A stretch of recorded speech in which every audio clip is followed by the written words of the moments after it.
Let's go make a killing. All right.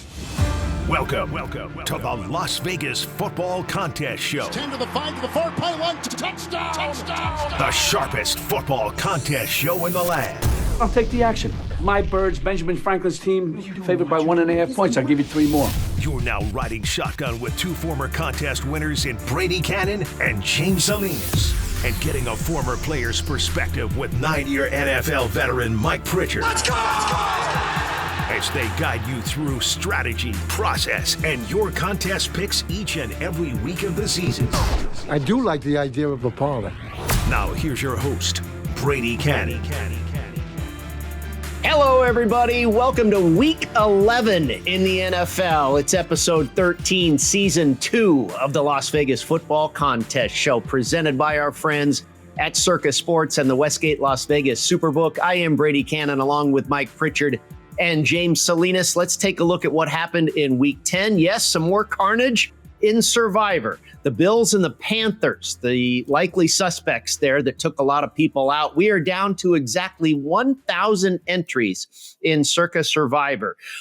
We have to believe that a lot of people were on the Patriots on Thursday night. It was speculated that maybe 40% of the remaining entries moved on with the New England Patriots and their victory over the New York Jets. Only 8 entries left in the $5,000 Super Survivor and only 6 entries left in Circa Grandissimo. It is getting down to crunch time here, fellas. And it's interesting this week as well with some of the favorites. 70% of Circa Survivor has the Texans left. 70+% entries have the Ravens left. Of course, they will play on Thanksgiving. 23% only have the Packers available. They're on the road as a favorite against the Giants. 85% have the Steelers available. Will they go down that road and expect Aaron Rodgers to extract some revenge and get a win over the Cincinnati Bengals? We will see. The SuperContest and the Circa Million, the consensus did very well. 3-2 at the Westgate, 4-1 in Circa, but still only hitting at a 40% clip for the season. We did very well as well. A 4-1 mark in the Circa contest, a 3-2 mark in the Super Contest. We'll see if we can keep that rolling here in Week 11. Let's get right into it. We go to España, Madrid, Spain. And boy, what a treat for these fans. They're going to get to see the Commanders and the Dolphins. We'll kick off with that one, James. What a beauty. The Dolphins a favorite here. Probably more of a treat for both teams just to get out of the country. Both seasons were lost. I mean, a tremendous play last week by the Miami Dolphins, upsetting their division rival with the Buffalo Bills. Buffalo definitely had some fun on South Beach on Saturday night. Looks like prior to that game, they were a complete no-show against the Dolphins.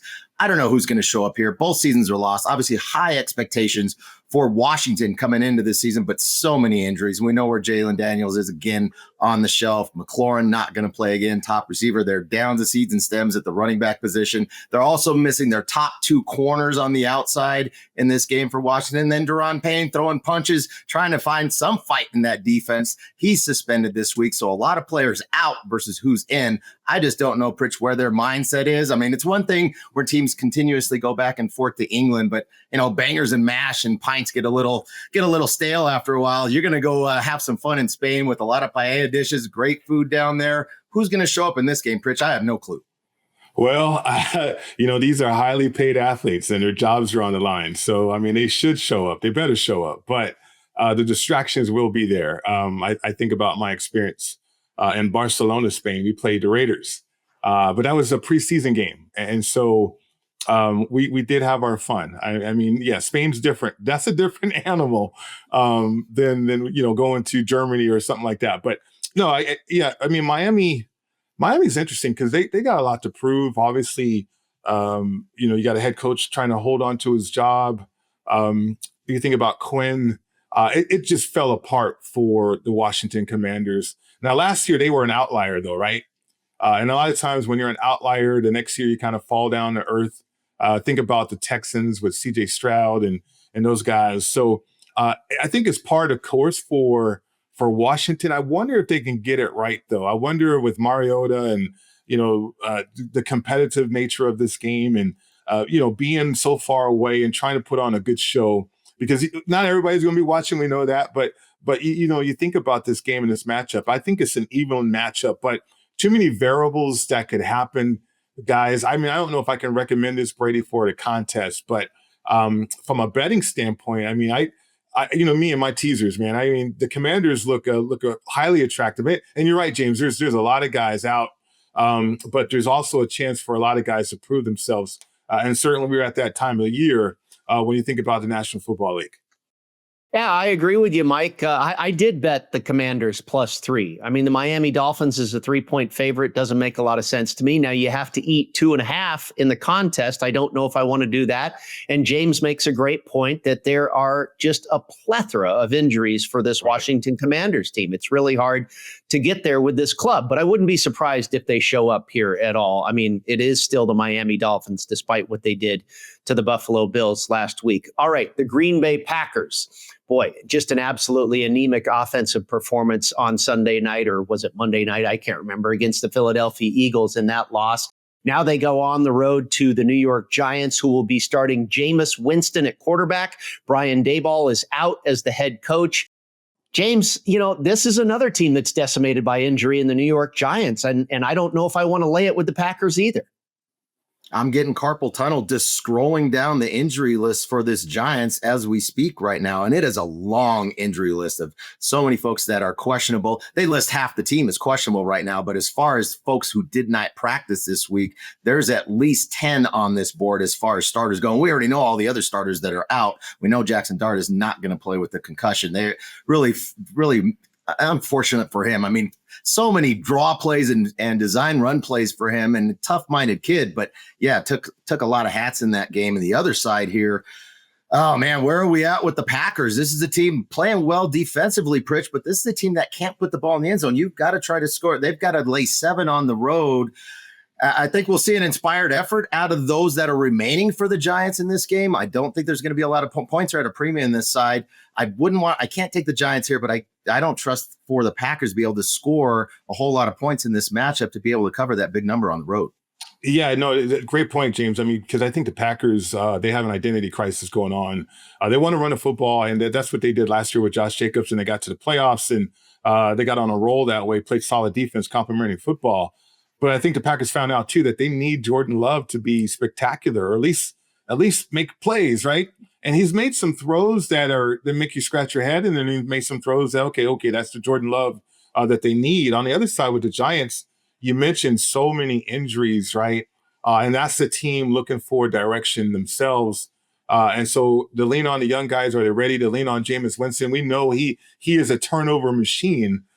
So even trying to look at the Giants, and they're running the ball very, very well as of late. So I'm taking a look at that. But James, I'm going to take a page out of your book and maybe live play this game in game. But from a contest standpoint, yeah, this one, I can't get with the Giants yet, and I certainly can't lay it with the Packers. Yeah, Mike, it'll be interesting to see how many people choose to use the Green Bay Packers in Circa Survivor. Only 20+% have that team available. Of course, they will be in action on the holidays. They are a 7-point favorite here, but a tough team to trust. And we don't know, are the Giants going to get that new coach bump, or are they just too decimated by injury for that to even make a difference? We will see. Next up, we stay in the state of New York. We go to Orchard Park. The Buffalo Bills, off of a loss, hosting the Tampa Bay Buccaneers when we return right here on the Las Vegas Football Contest Show.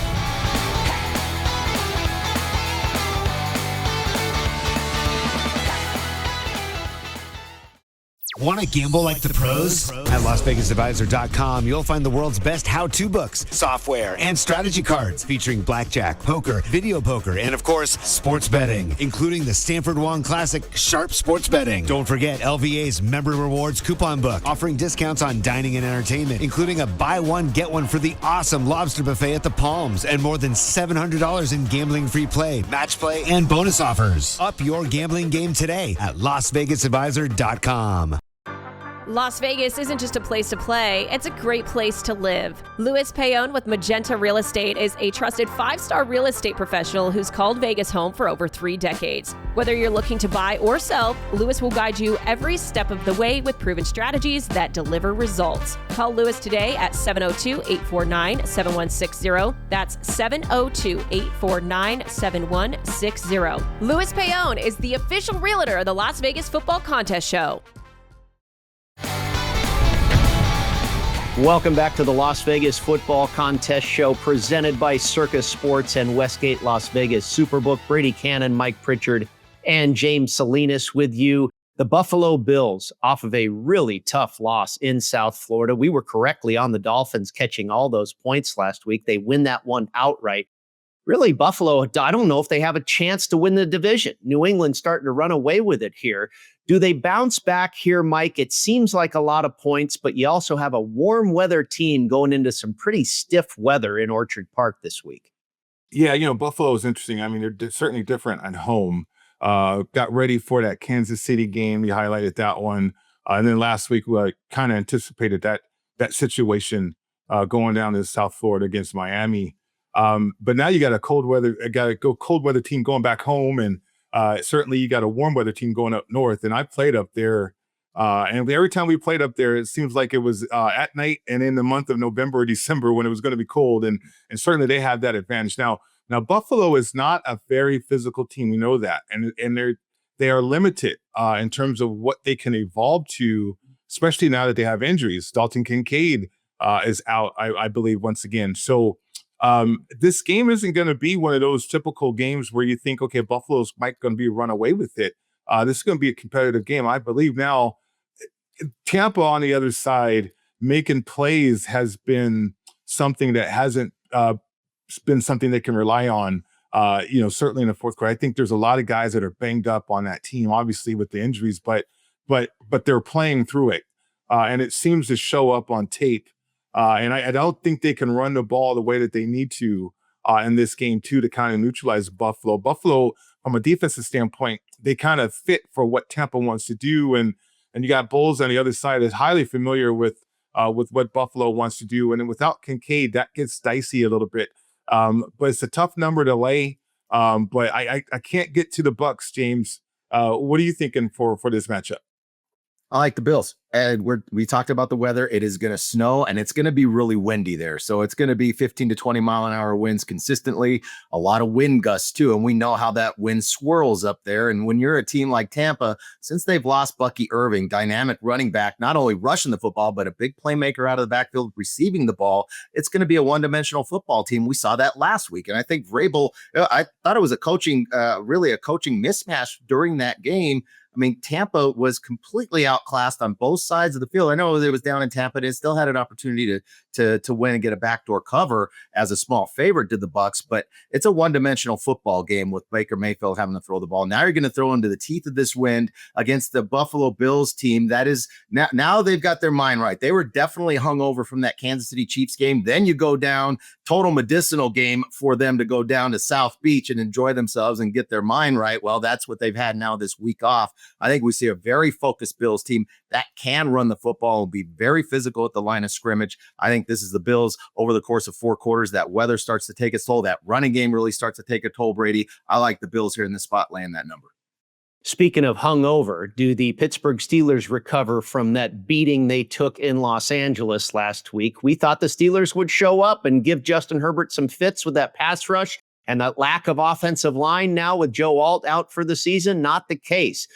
Can they rebound here, trying to avenge a loss earlier in the season on Thursday night to these Cincinnati Bengals with Joe Flacco at the helm? Trey Hendrickson looks like he will be out across that defensive line for Cincinnati. It looks like a lot of points on the surface, James. I made the number 2.5. And then when I crunch all the stats, it comes to 5.5. I'm not so sure I know what to do with this one. Pittsburgh hosting Cincinnati, James. Well, I think for Pittsburgh, not so much being hungover, they just look old. They look old as the quarter, and these games progress. They look older and older and slower through each quarter of these games. And I think that's what we saw. I don't think the defense was that bad last week. They got a lot of hits on Herbert. They got 5 sacks on Herbert. He was yelling and screaming at the officials for some of the shots he was taking. It's the offense. It's just anemic. Rodgers cannot throw the football down the field. There's not a rushing game for this team. So their rushing game is really, it's short passing game for the Pittsburgh Steelers and Aaron Rodgers. And we know Flacco has competed well against Pittsburgh over the years. He's very familiar with that team with his time on the Ravens. He's never left that division for very long. So, and the window is open. So here's the thing with the Cincinnati Bengals, even though Burrow was lost in the first week of the season. The 21-day window, Pritch, just opened for Burrow. He's not playing, obviously, this Sunday. He's got a target date of Thanksgiving when they play on Thanksgiving night against the Baltimore Ravens. So that I think that gives a little life and a little hope to this Bengals squad, even though the defense has been terrible, to say, hey, this season is not lost. We've sustained and gotten through this season with Burrow being hurt, but there's an opportunity for him to come back. I think that's a little inspirational here. I kind of like the points here with the Bengals on the road against the Steelers. Yeah, I agree with that one. Flacco does know Tomlin and that defense. And the thing about Pittsburgh, it's the same defense since the 70s. They just plug and play with different people, and they hope that their scheme can help them and keep the game close. But if you figure them out, then all of a sudden they're vanilla. And if they're a vanilla defense against Higgins and Chase, and the way that Joe Flacco is playing, Joe Flacco, they scored 42 points in a loss against Chicago. They scored 38 points in a loss against the Jets. And then they scored 33 points in that win against Pittsburgh. So, the last 3 games for Joe Flacco, they're averaging well over 30 points a game. And this is a guy that's not that familiar with that offense, but yet he's playing enough football to know what Pittsburgh is going to do to him, right? So I don't think Pittsburgh can outscore Cincinnati. Cincinnati's defense is really, really bad. So from a point standpoint, I love this situation. I love to get the points here in this matchup because I do believe Flacco does understand Pittsburgh and that defense and what they want to do from the looks and everything. And I do think that they could score. They got too much firepower on the outside, and there's so many stats that kind of back that up, Brady. So I'm liking the Bengals. I'm liking the point situation in this matchup from the division standpoint between these two teams. Yeah, Cincinnati off of a bye too, so that could make a big difference for this team. Obviously, they have been struggling going into that bye. And good news with Joe Burrow on the mend, apparently, as you mentioned, James. Interesting contest here in AFC North Division game. We go to the AFC South next for another very interesting contest, another team off of a bye in the Tennessee Titans when we return right here on the Las Vegas Football Contest Show.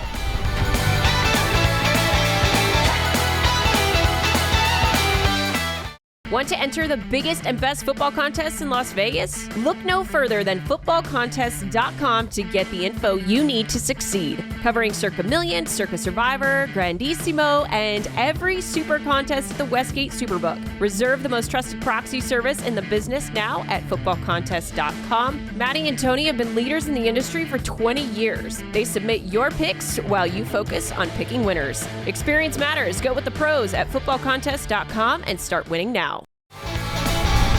So the Houston Texans come back in dramatic fashion to beat the Jacksonville Jaguars in Week 10. Davis Mills at the controls, and he will be there in replacing C.J. Stroud once again, who is still nursing a concussion, when they go on the road to Nashville to take on the Tennessee Titans, who are off of a bye. Now, the Tennessee Titans were shut out earlier this season, 26-0. By these same Houston Texans, looking to avenge that loss. Of course, Mike McCoy, the new coach in Tennessee. James, we've seen this line move in the direction of the of the Tennessee Titans. It was 7 to open, and now I've seen as low as 5.5. And I have to believe, just from a value standpoint, people are going to land on the Tennessee Titans here in both contests, where the number is 6.5. If you have the stomach to pull the trigger and do that, it all depends, I think, on, and we're talking about contest theory, depends on where you're sitting in this contest too. So if you're in a place like for where we're at, where we've got to try to make some moves that are kind of off, whether it's contrarian or just kind of lower tiered teams that folks aren't picking, that's one consideration. But if you're near the top of the leaderboard, do you want to take the Titans here and trust? You take the points for sure at the 6.5, but are you wanting to take a team that was shut out by this team that's a few weeks ago? That's a different story. That's a different mindset. This is what happens when you start to, now you get into the second half of the season as a contest leader. And I remember when I won the contest in 2015, there's about 2,000 people in it. And after week 6, I'm ahead. I look at the top of the standings and like, damn, I am at the top of 2,000 people here. Man, I still got 12 more weeks to go. And so you start to second guess. You start to think about that, not just finding your plays, but what everybody else is doing behind you. So from that contest standpoint, That's a tricky situation. I think for us, I don't want to take the Texans here. I think this is a huge comeback win. I think they were down 19 points and more so a collapse by Jacksonville, Pritch, in that game. And we've really seen a regression for this team since beating Kansas City a month ago on Monday Night Football. But this is a team right now with the Texans, maybe kind of, again, I know everybody shows up to play. This is their job, but sometimes we half-ass it through our jobs and whatever job and industry you're in. You're always giving 100% effort at your jobs. No one's listening from where I work, so I can say that right now. But I just know that from this standpoint here, just the mindset, I feel like from a team that's already throttled a bad team here in Tennessee earlier in the season, and you have the Buffalo Bills on deck next week to the Houston Texans. I don't know, this feels like, even though it's a divisional game, it is on the road, it's a sandwich spot. I understand why that number is going to Titans. I like them here. I'd take the points as well. You know what? A lot of people like the Texans just because of that defense. And nothing about the offense screams that, okay, I want to be with the Texans and I want to lay it that way. But now Autry, though, did not participate and then he's limited, which means limited means that you're just going to go through walkthrough. So he's not going to be 100%. Nobody's at 100%. I get that. But he's going to be hobbled, and he's an older player in this game. And I think that might be why people might be gravitating towards the Titans a little bit. Dalton Schultz as well, a key player on offense, is not going to be available. So you got a team in Houston that has not been consistent really with executing. But then you look at the Titans on the other side. I kind of want to throw away McCoy because I don't think he's really relevant at this point. It's just another situation where they're going to need a head coach. And I've been in that situation where, there's only a limited number of jobs out there, right, in the National Football League. You don't want to stink up the joint because this might be your best opportunity to have a job in the league playing for the Titans. So, I mean, I think that, bye week or not, and certainly just trying to get focused and just trying to execute better. The Titans have a chance in this matchup, I believe, to kind of get the job done that way. All right, Mike, back to your former team, the Atlanta Falcons. We have mentioned it before. We cannot figure this team out. The Carolina Panthers, we successfully went against them last week in their outright loss to the New Orleans Saints. I like the Panthers here this week, catching 3 and a hook. Who are the Falcons to be laying more than a field goal here? By the way, an interesting note on this game as well, James. The Falcons coming off of a great effort in London in a loss to the Colts, but no time off here. Maybe a little jet lag for the Dirty Birds. Well, and it's not a team that's very good against the run. We saw that last week with Taylor just running all over them, and that's what the Panthers' strength is. They have to get there and run the football. Dowdell being the feature back, I like him. He's that kind of guy that initiates contact through 4 quarters and starts to wear defenses down. I kind of do too, Pritch. I feel like we've been zigging and zagging. There's some teams we're completely off with. I know you don't like this division, Pritch, but I think here with this matchup, getting the hook in particular, Brady, I do kind of like the Panthers getting that 3.5, get back to what they do well, rushing the football, and more of an inspired effort here for the Panthers in this matchup. We might have to fade your Falcons, Mike. We'll see. You might have them on a teaser. Maybe that'll work for you. We'll be back with some Survivor talk next on the Las Vegas Football Contest Show. Looking for your next ultimate golf experience? Discover Valley High Golf Club, a tropical paradise on the Las Vegas Strip, featuring lush greenery, water features, Balinese tropical plants, white sand, and black volcanic rock, creating an enchanting atmosphere. Valley High creates a memorable golf experience for a typical foursome, a group celebrating a bachelor or bachelorette party, or your next corporate outing. It's award-winning golf on the Strip, Vegas style. Book your ultimate golf experience now at valleyhighgolfclub.com.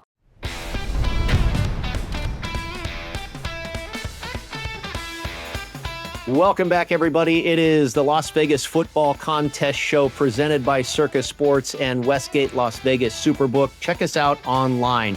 Everything you need to know, where to find us, the podcast, YouTube, all of our selections, our sponsors.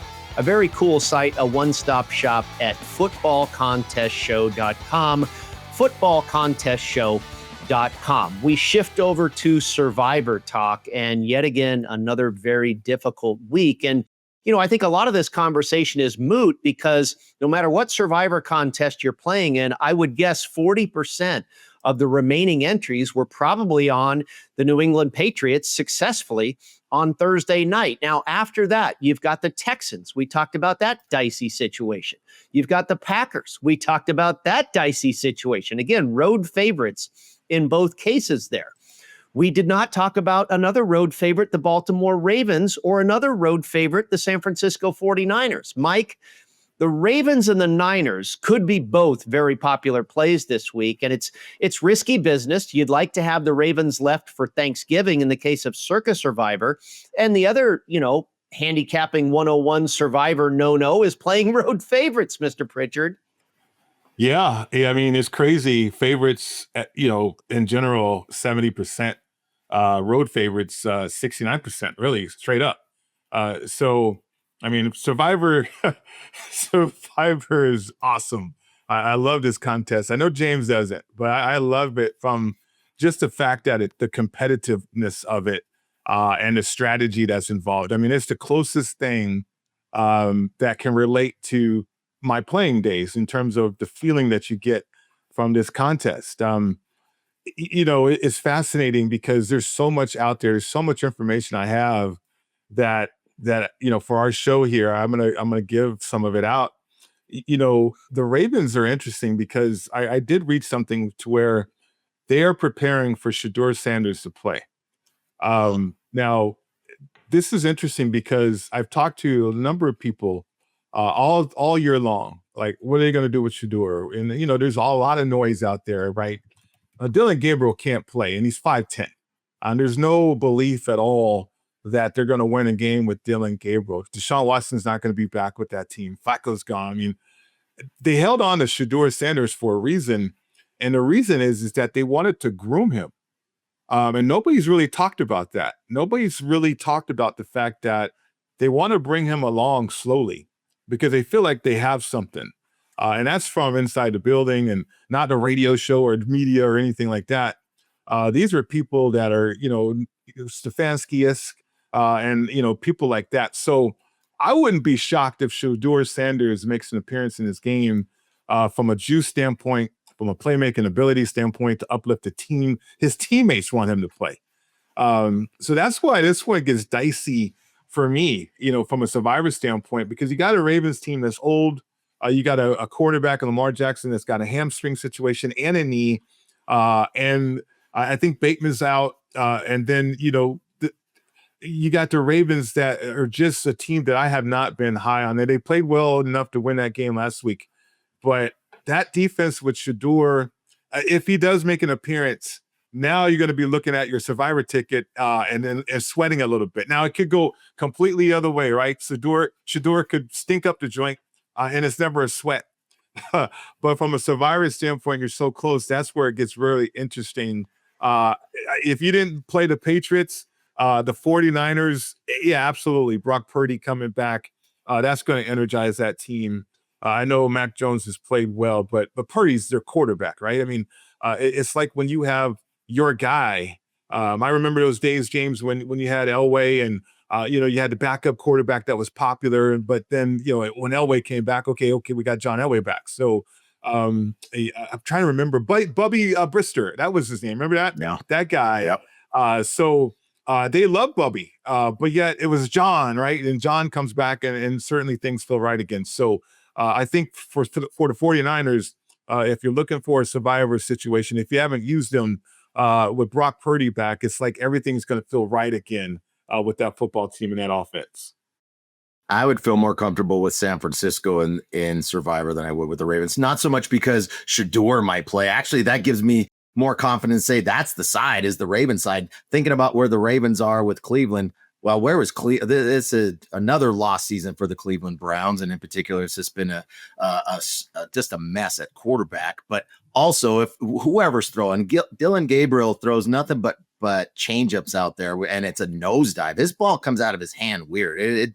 Sometimes those lefties do it. It's just a nosedive. So many throws at the feet. Well, in this matchup, more so in this game at Cleveland, it is going to be Cleveland weather in particular for not so much the rain. There's a chance of rain, but it's going to be very windy there. It's going to be 25 to 30 mile an hour winds consistently through that game. So you're going to need to have some kind of running game. That's where obviously it favors the Ravens with not only Lamar, but obviously with Derrick Henry pounding the football. But back to the 49ers here, Brady. I think this is a team that is still hanging around with all the injuries that they've had. It's the culture's there. The coaching is there. They're going to give good effort and good structure and good game plans on both sides of the football. And then you have McCaffrey, and that's the player here versus a team here on the other side with the Cardinals banged up all over the place. Jacoby Brissett is a statue back there. I think they get to him. If I'm playing Survivor, I'd feel more comfortable with the Niners from a spread standpoint and a contest standpoint. I like the Niners here too, just laying the 3, but in Survivor, that'd be my recommendation for us is we're in it. I like San Francisco on the road and win that divisional matchup against the Cards. Let's take a look at another road favorite, and that is the Los Angeles Chargers. Off of a win on Sunday night over the Pittsburgh Steelers last week, they will travel to Jacksonville, and they've had struggles in this part of the country. I was really dying to bet Jacksonville here. I was like, okay, the Chargers, this offensive line issue is going to catch up to them. Jacksonville looked awful last week. The stock is low, the stock is high, a nice situation here. I thought the line had come out 6 or 7 in favor of Los Angeles. It's 3, and the Jacksonville Jaguars have still taken some money. It's down to 2.5. I understand the situation, but this line feels funky, James. I mean, I agree that this offensive line issue for the Chargers is going to catch up with them, and maybe it's this week. But if I only have to lay 2.5 or 3 points, that is going to, I believe, tempt some people to land on Los Angeles here this week. That's the defense that has to win these football games for the Chargers. They're decimated at running back. You talked about the offensive line and Herbert. We saw he got sacked 5 times. He took a lot of hits. He has been the most hit quarterback in this league this far. 134 hits as the quarterback, leads the league in hits. He's been sacked 33 times. He was arguing with officials about some of the hits he was taking last week. I think that continues here. This is just the offensive line issues. Yes, Pittsburgh was old and slow up front. They still got to him. It was the offense that couldn't score, Pritch. But in this matchup here, this is a young defensive front for the Jaguars, and maybe this is a better spot for the Jags when everybody's written them off and they're playing that underdog role again. Maybe this is the spot to be able to take that contrarian dog with the Jacksonville Jaguars. Yeah, I mean, you look at that and you look at the bulk of the league. I mean, a lot of teams are evenly matched in terms of who they are and their identity as well, too. But, injuries have decimated some situations, and I think teams have found a way to take advantage of it. A panicky Trevor Lawrence on the road, you don't like that. A panicky Trevor Lawrence at home, he finds a way to make plays, right? And that's something that I can get behind here in this matchup. Well, the late slate in Week 11 is a dandy, and when we come back, we'll hit on maybe the marquee game of the week, certainly one of them, and that is the Seattle Seahawks visiting the Los Angeles Rams when we return right here on the Las Vegas Football Contest Show.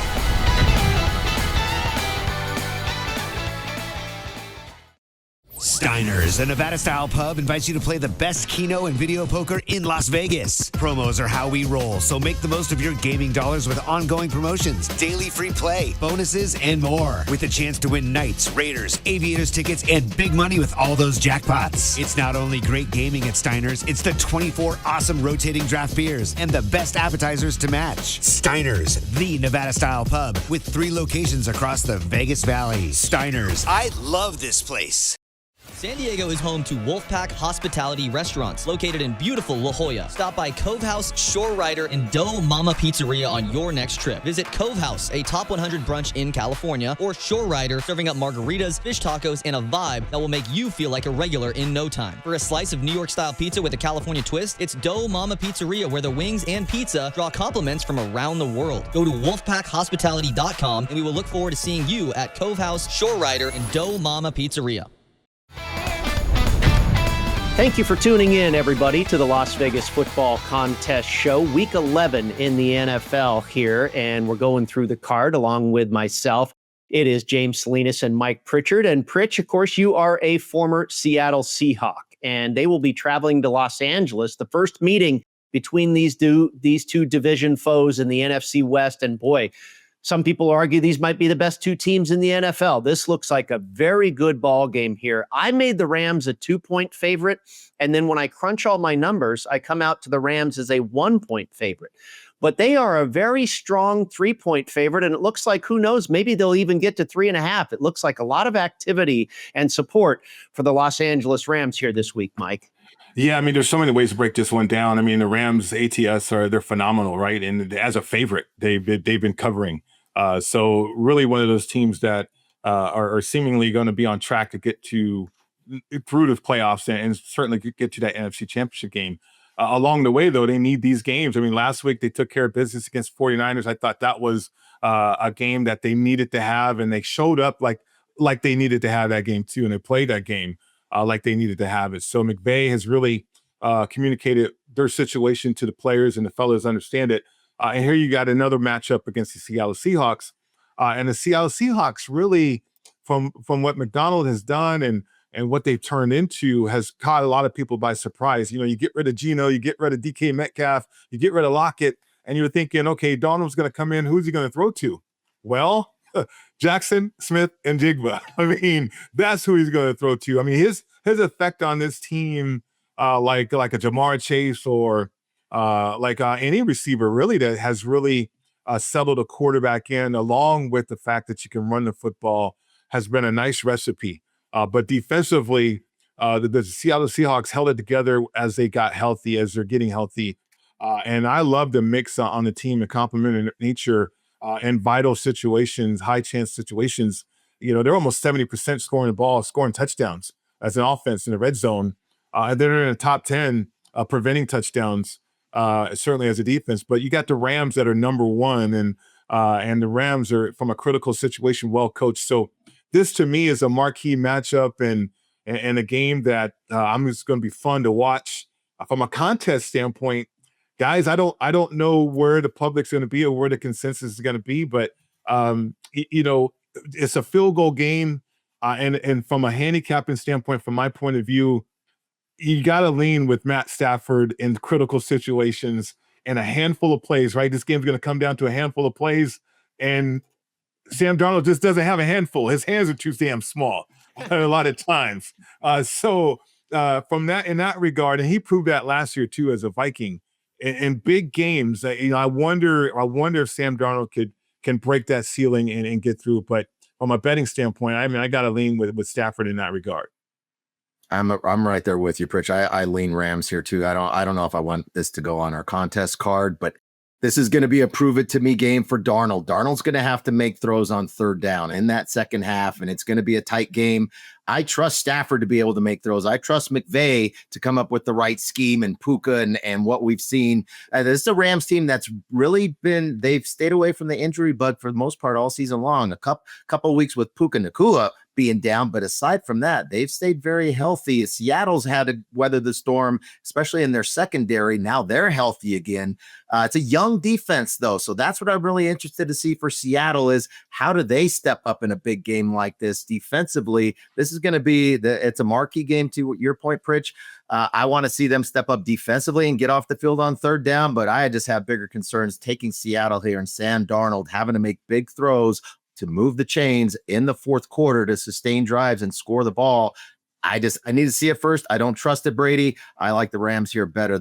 Definitely. I don't know the contest, like I said, but I lean Rams here as far as the side goes.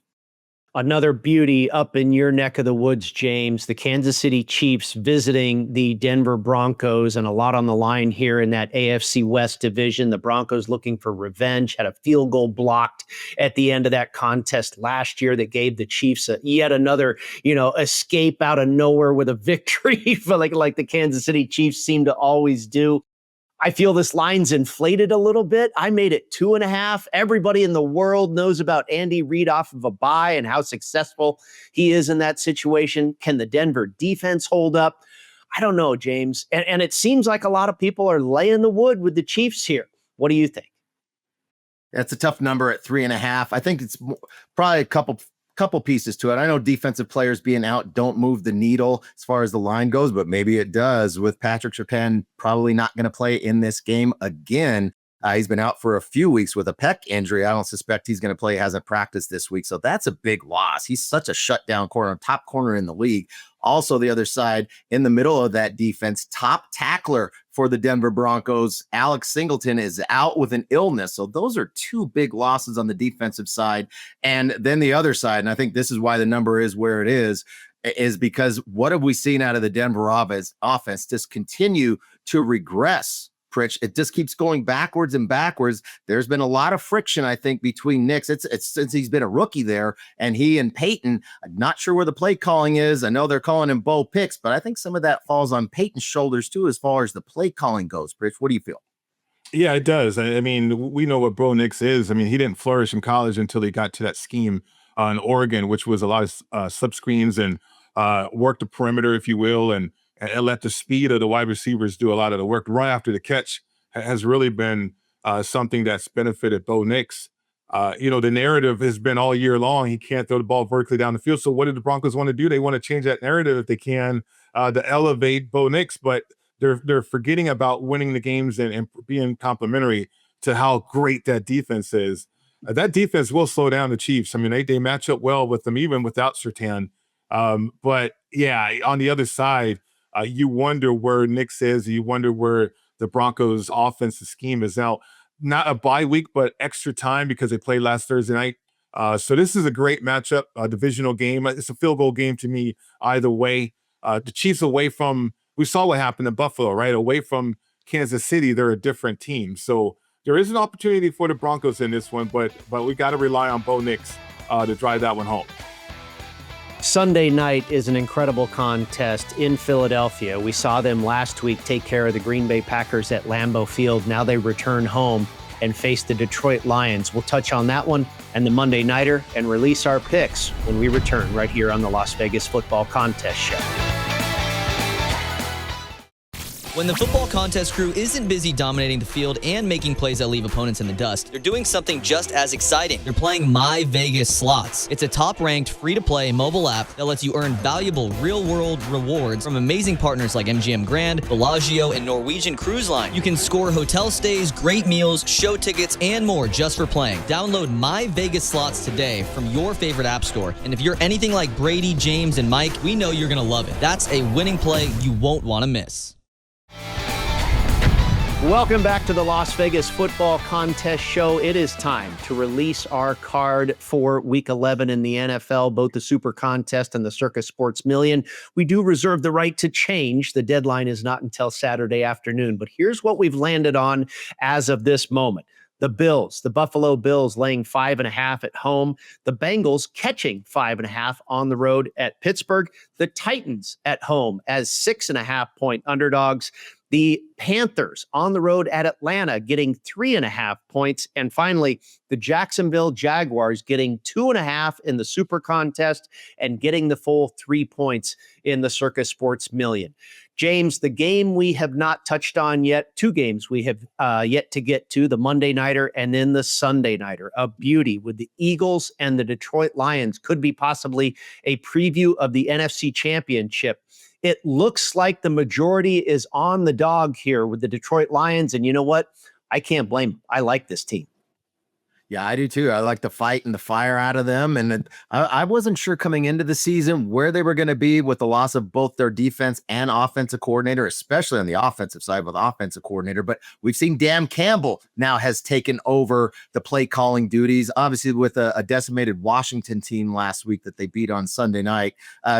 From start to finish, wire to wire, far better team with the Detroit Lions in that matchup. Now you're going to play a Philadelphia team. They're finding some edge rushers now and being able to get after it with Smith being back in the fold for the Philadelphia Eagle defense. But the issues, Pritch, are the offense for the Philadelphia Eagles, the identity. This is a team that runs the football. A.J. Brown spends more time on social media than he does with getting in the film room and getting into the matchups for the week.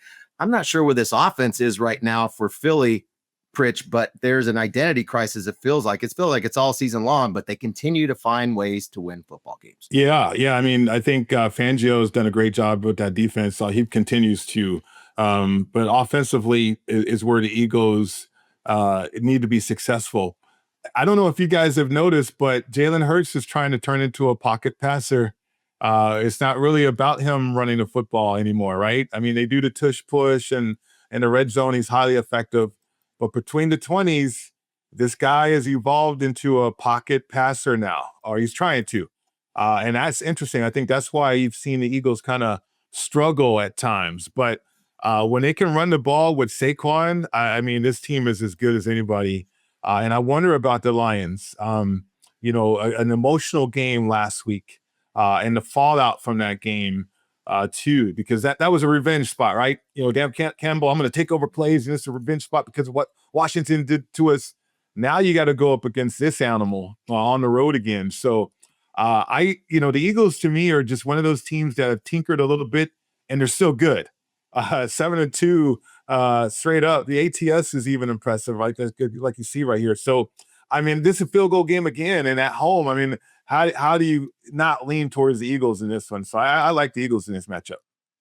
Yeah, I think you can go back and forth on this one for a long time. I may just be watching this one and not betting on this game. It looks like a real good one. Could be a good one here in Las Vegas on Monday night. The Dallas Cowboys, off of a bye, really struggled going into the bye with a loss to the Arizona Cardinals. The Raiders have been an absolute struggle all season long. Can they get it right here this week at home, Pritch? I don't think so. There's so much going on underneath the surface with the Raiders. The buy-in for Pete Carroll just hasn't been there. And he's that type of coach that needs that because of the way that they work and the way that he demands certain things. And I think Geno is on his own page, which is never good. I thought the Raiders were all on the same page, but they're not. And then the Cowboys, this is a team that's explosive offensively.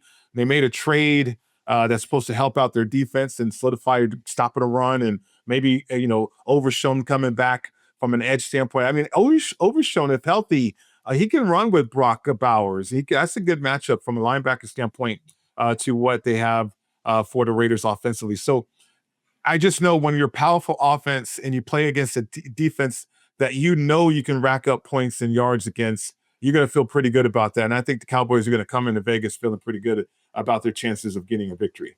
Yeah, I can't necessarily disagree with you, Pritch. It is interesting, the difference in the point spreads here in each contest. It is 3 points in favor of the Cowboys in the SuperContest, 3.5 in Circa. And that line has really been bouncing back and forth all week long between 3 and 3.5. Again, our card, the Bills -5.5, the Bengals +5.5, the Titans +6.5, the Panthers +3.5, and the Jaguars +2.5 in the SuperContest, +3 in Circa Sports Million. That is going to do it for our show here, the Las Vegas Football Contest Show, presented by Circa Sports and Westgate Las Vegas SuperBook. Have a great Week 11, everybody. Thank you for tuning in. Thanks for tuning in to the Las Vegas Football Contest Show. Don't you just love football? God, what a fun sport. Subscribe today on YouTube, Spotify, and Apple Podcasts to receive weekly alerts as soon as the show's available. Good luck with your contest selections. Pay that man his money. And we'll talk to you next week.